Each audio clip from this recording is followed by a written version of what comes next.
ଖାଇବା କଣ ଟିକେ ଲେଟ୍ ହେଲା ଆସିବାକୁ, ଇଏ ତାର କଞ୍ଚା ଲଙ୍କା ଚୋବେଇଲେଣି।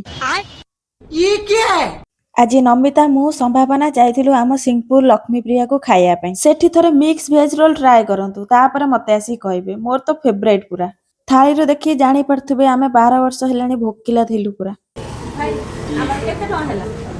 240। 240 240 କେମିତି ହେଲା?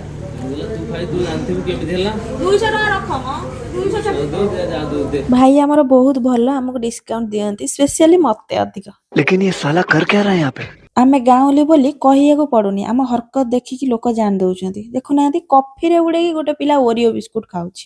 ଆଉ ଆମର ଏଠି ଜଣେ ଆସ୍ଥେଟିକ ୱେରେ କଫି ପିଉଥିଲେ, ପାଟି ଏମିତି ଜଳିଗଲା ଯେ ପୁରା ସଦମାରେ।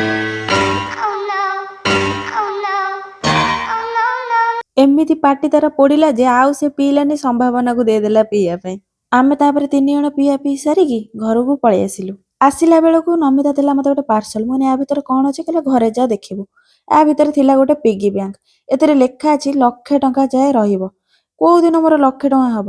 ଆଜି ଶୁଭାରମ୍ଭ 50 ଟଙ୍କାରୁ କନି, ସାଙ୍ଗଟା ଦେଇଛି ଯେହେତୁ ପଇସା ରଖିବେ। ଆଜିଠାରୁ ପଇସା ରଖିବି, ଯିଏ ଯେ ମୋ ପଇସା ନେଇଛ ଜଲ୍ଦି ଦେଇଦବ। ଏବେ ମୁଁ ପଇସା ରଖିବା ଷ୍ଟାର୍ଟ କଲି ହେଲା। ଦେଖିବା 1,00,000 ଟଙ୍କା ଏ ଜନ୍ମରେ ହଉଛି କି ଆର ଜନ୍ମରେ ହଉଛି।